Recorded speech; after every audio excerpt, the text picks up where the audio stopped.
Have you ever wondered why some people learn differently? And how do people learn in a way that benefits them? People learn through experience and through schooling, but either way, we only learn for retention. Through trial and error, and even in school subjects, that's the only reason we're learning. Learning styles are different ways that people process information and how they learn them. While learning, many people have different styles that they choose to learn from, but really there's only three major ones. We have auditory, kinesthetic, and visual learning. Most people fall through those three different learning styles, but there are many others that we have seen throughout the years.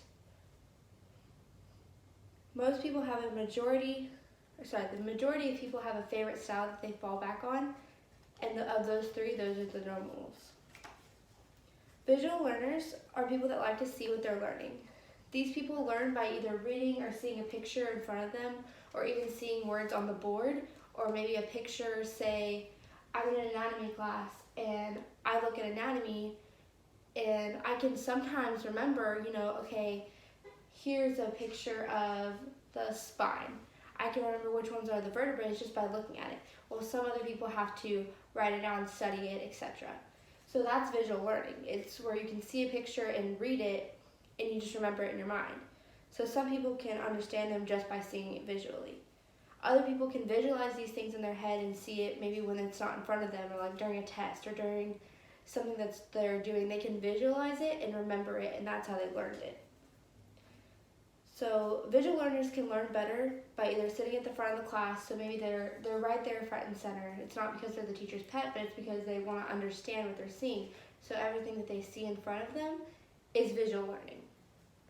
So they could also use flashcards by, going through the flashcard, going back and forth, back and forth. That's visually seeing the words on the screen or words on the paper.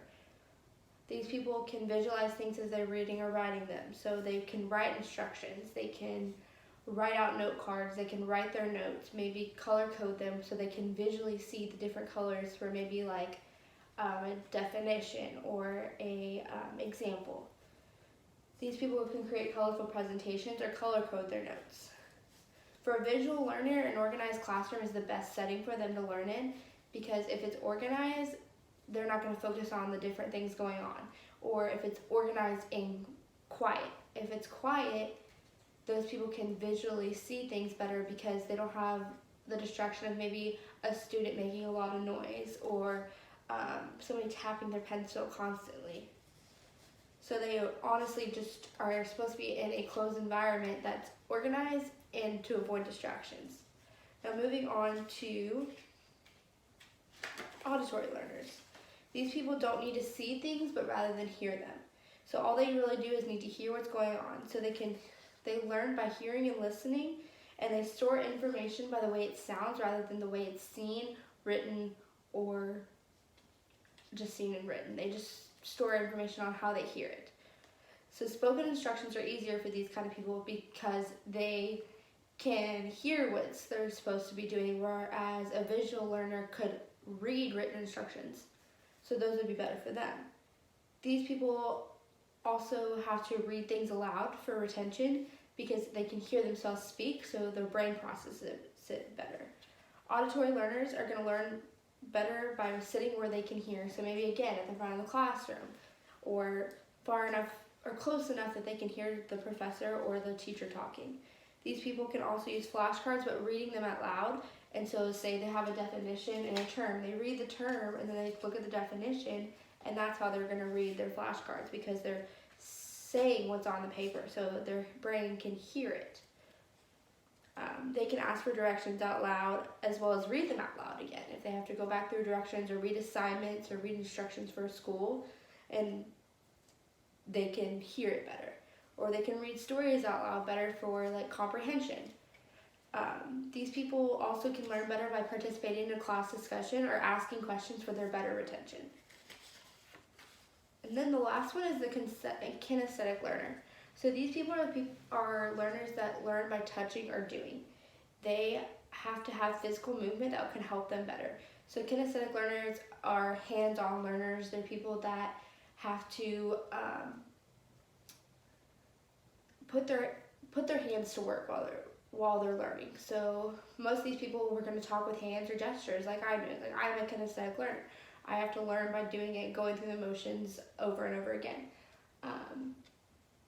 These people have problems sitting still because most of the time they can't sit still to finish a subject.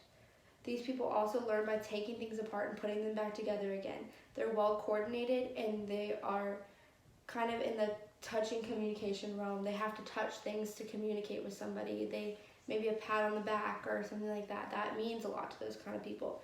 Most of these people are well coordinated, so they have better hand-eye coordination. They're better people for sports. They have athletic ability, etc.